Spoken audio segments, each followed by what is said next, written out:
Welcome to another episode of The Digital Recipe. I'm your host, DJ Atlas, and on today's episode, we have DJ Joi Emonie.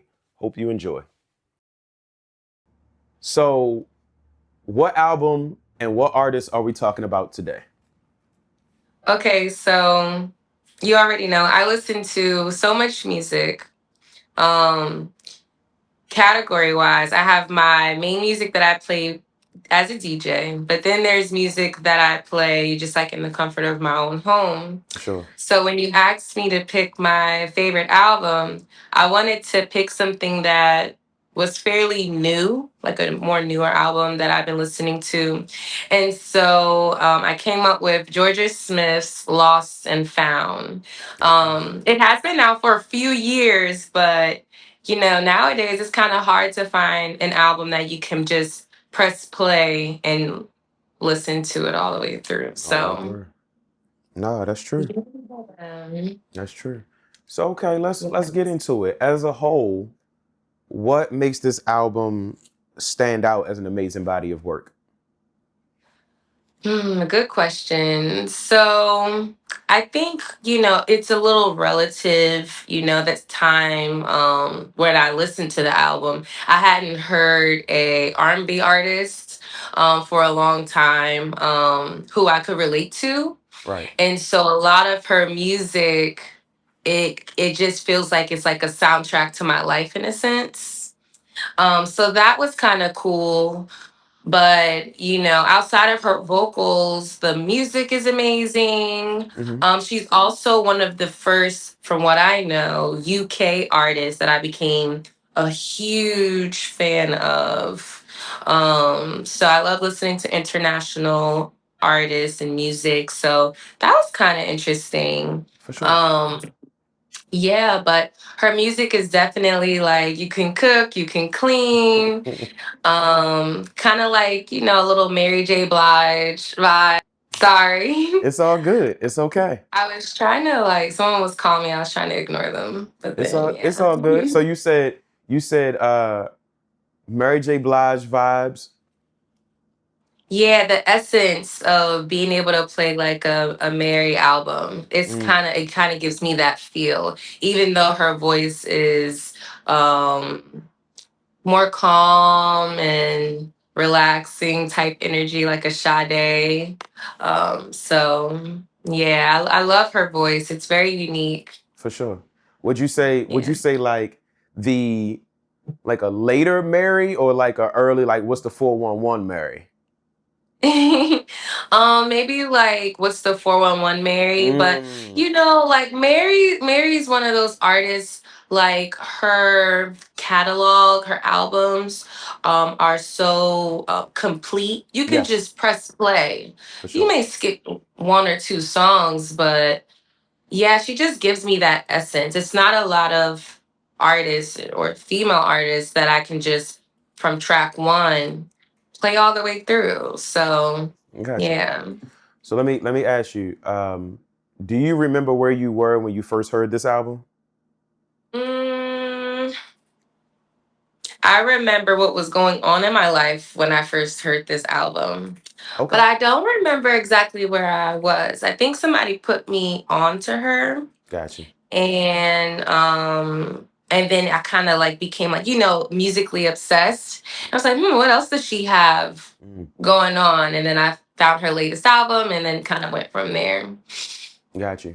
So you said you remember like where you what you were going through and what you were feeling. So let's get into Yeah. that. What are some of the feelings that you can or that you were experiencing during that moment of the introduction of that album? And like think about different senses that Mhm. that it kind of that it what's the word that I'm looking for, that it piqued, so some of the people that you were with, the weather, the smells, things like that. Yeah.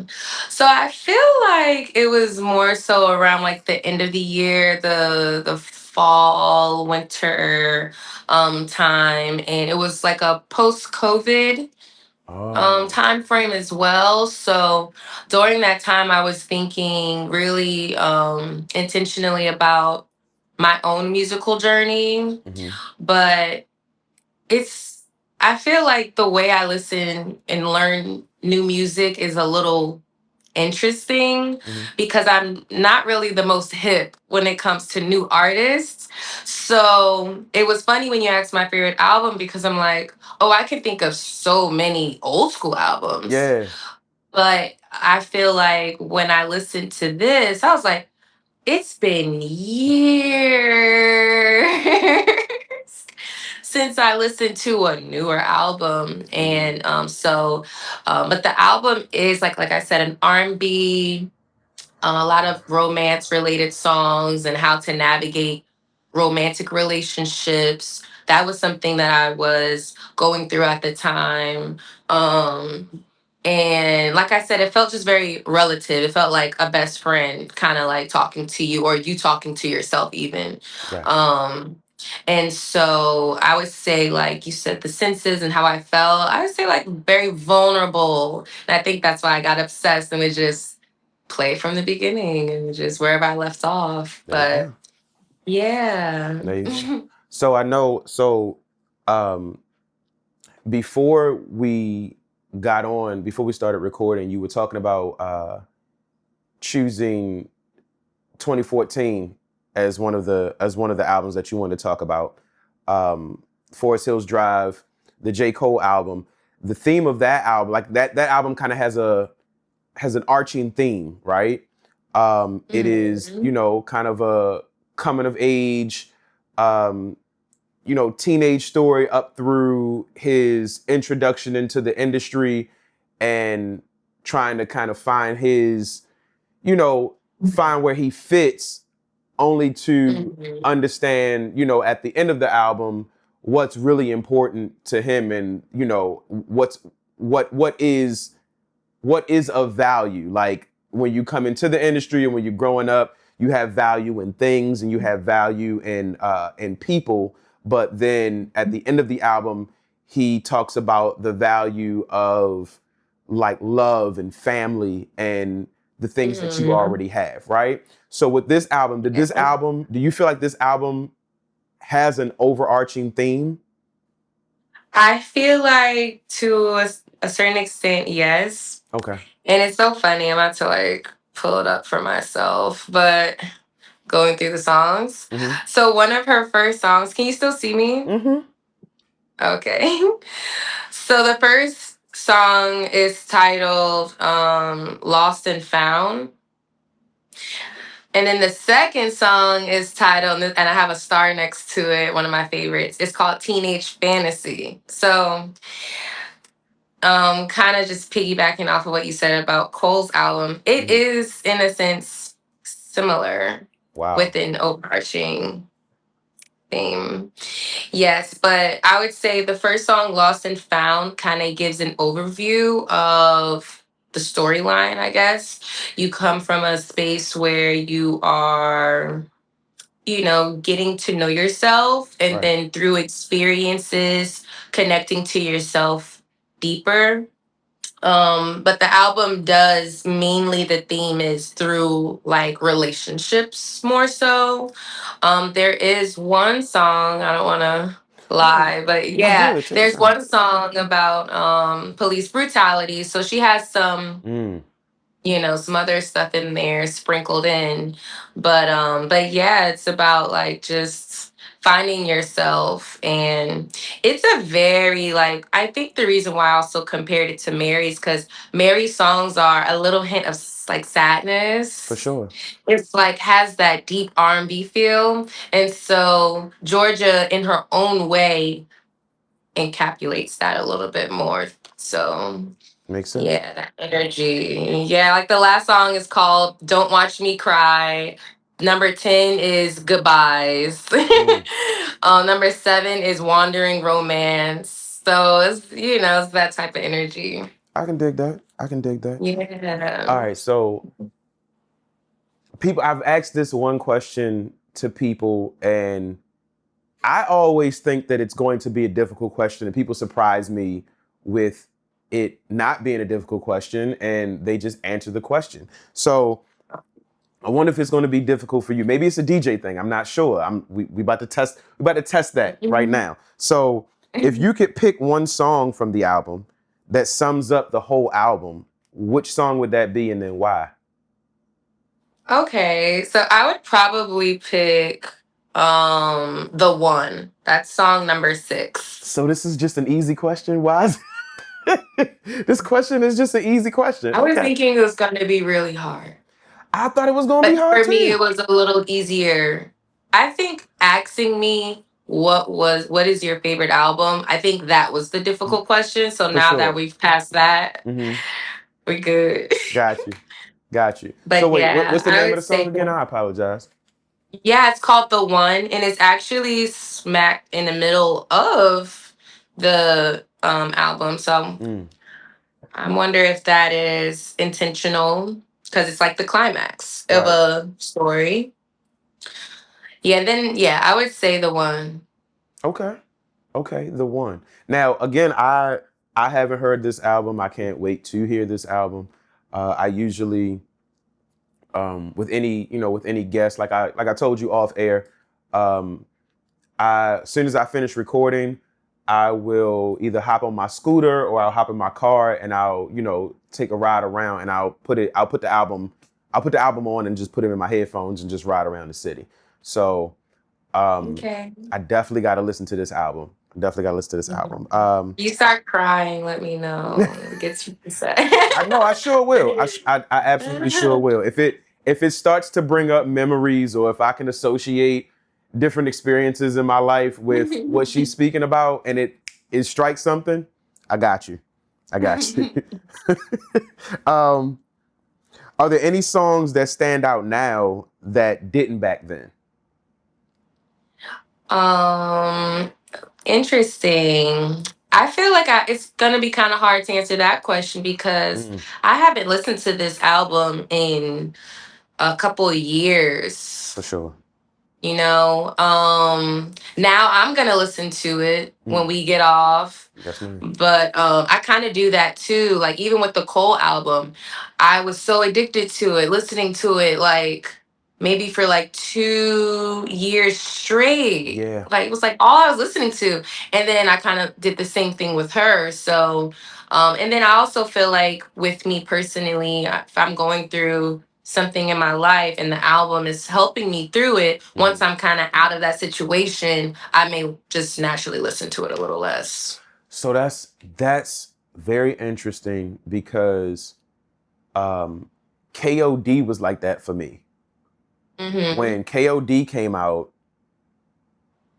I was going through a bit of a I was going through a breakup and Hmm. it was just kind of a sad kind of I would say it was a depressing time. It definitely was a depressing time. Yeah. And KOD was to not say so many details um not on this episode, but there were things that I was partaking in with with bad intent. I'll say that.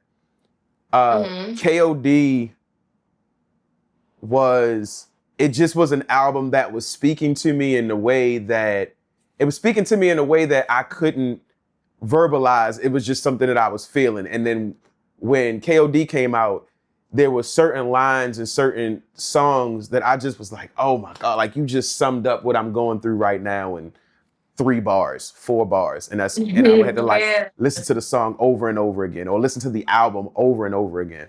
Um, Hmm. but yeah, like I definitely understand it. I get that sentiment for sure. Yeah. For sure. Now again, I've never heard this album. I'm not sure of the elements of the music and if there are samples or anything in the music Mhm. or in the completion of the album. But is there anything about this album that connected you to other music? Um, so I would say yes, in the sense where, like, if you were to come over my house and I was to play something, it would be probably something really old. For sure. I was stuck in that time capsule. I'm still a little stuck in there, but DJing has allowed me to branch out a little bit. So before you finish, let me ask you a question. What do you mean Okay. when you say old? What era are we talking about? Yeah. Like I listen to a lot of like present day, my whole life, just a lot of Marvin Gaye, Okay. a lot of Sade, a lot of 70s. If I want to be in a fun mood, I'll probably listen to some funk. And Mm-hmm. it's like I get in the car with my friends and they're like, you don't want to listen to anything like you within the last like, 15 years. And I will say like that might be one of my I'm kind of stuck in my ways if I had because I'm usually very open. For sure. But I also feel like I have found myself being post college removed from learning new music. Like there was Yeah. 106 in Park. Mm-hmm. We kind of listened to the radio even a little bit more. Absolutely. So yeah, I didn't really do that. So I just knew the music I knew and I didn't really know anything new. So um hearing like Georgia Smith, and I'm sure there's so many other great albums out that are new, but I Mm-hmm. don't like listening to like a lot of mainstream artists. No, you get I'm just you there's a good. like you said, it's a new album coming out every week, Right. and but maybe if someone was like, Joy, you have to listen, then I'll be like, Sure. sure, like perfect. But I feel like to answer your question, it connected me to the music that I always listened to. For sure. It had a very authentic, they had instrumentation, it was a nice sound. I could listen to it live and Yeah. just be having a good old time. So, um, yeah, she's my favorite, quote unquote. This album came out in 2018. I didn't listen to it till like post COVID. So I was still a little late to the game. For sure. But yeah, so I say I live in like in a little cave. So same. um, I was listening to I was riding my scooter to Target, and I have been on a stylistics kick like this whole week. I don't know why, but I just been listening to the stylistics. Um like some of their like kind of going back and not listening to necessarily their greatest hits, but like listening to the albums that they created and listening to some of the Mhm. songs that are not so popular. Um Okay. and the stylistics, I'm listen. The stylistics are, I would say, one of the greatest groups ever, because Yeah. there's the range, like the vocal range in that group is amazing, and then just the instrumentation in the songs, it's so layered, and there's so many. They used to let their songs breathe. Like Yeah. it wasn't a syncopated, 4/8 bar thing. It was more of a, there would be the sound for the verse, there would be the sound for the hook, there would be the sound for the chorus, and then at the end they would just let the band go off, and they would get into a Mhm. groove, and they'd let the band groove for, you know 4 or 5 minutes, and the songs would be like, shit, the songs would be like 7 minutes long. The songs would be so long, and it's because they used to just record the sessions and they just vibe out. And I don't feel like albums really do that anymore because of the masses and the attention span that we have. You know what I Mhm. mean? Um, Yeah. I mean, hell, like even like with DJing, you have some DJs that will let a song ride out and play a song and then blend it or mix it with another song. But then you have some DJs that they go from song to song to song to song to song, and they've put in 30 to 40 songs in a 5 to 7 minute time span. You know what I mean? And It's not my favorite. it's not my favorite either. It's not my favorite either. I'm not judging. I'm being observant. I'm observing. Yeah. You know, to each his own.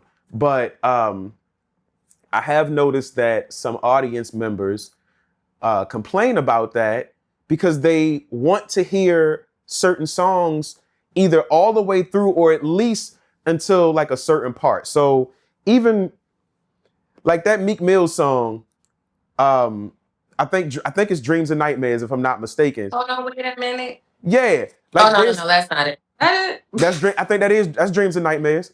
Okay, That okay, is that. Now okay, you right, you right, you on it.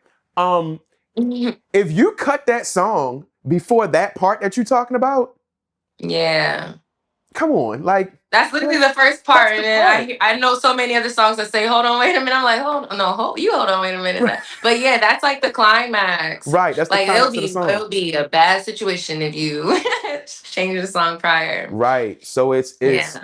it's that. But going back to the album that we're Hmm. focused on, is there you told me how often you listen to this album now. Like you don't listen to it as often. Hmm. Would you do you think after this episode you're gonna go back and listen to it? Yes, I Cool. am. Cool. Yeah. And like I said, today's gonna be a very like resting, chill type day. So Hmm. I'm gonna be in the house. It's a perfect house song. I mean house album. For sure. So That's what's up. yeah. So okay. I've never heard it. I know that other people have never probably heard this album. If you were introducing this album to everybody in the world, not the world, because I mean I'm sure that she's popular. Yeah. But if you were introducing this album to someone, what would be the very first song that you would play to get them to be interested in the album? Let's see. Um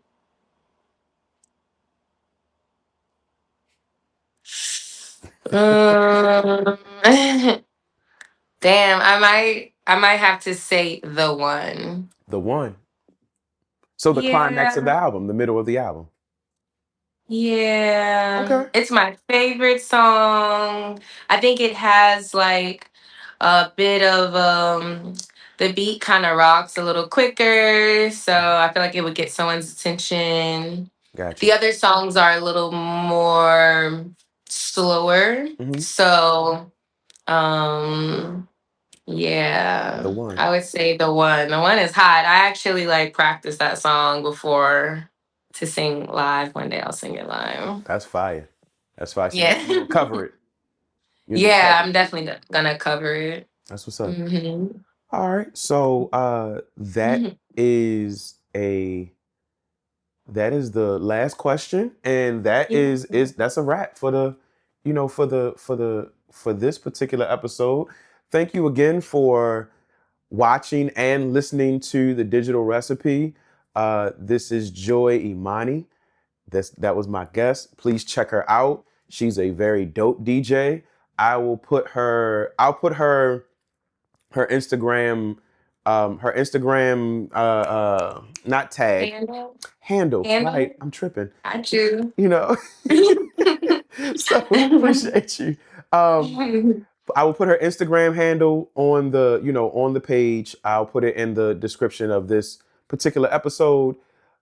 Please go listen to the one on name that album Lost and Found. Lost and Found by Georgia Smith. by Georgia Smith. So Lost and Found by Georgia Smith. Please start off with the one and then listen to the entire album.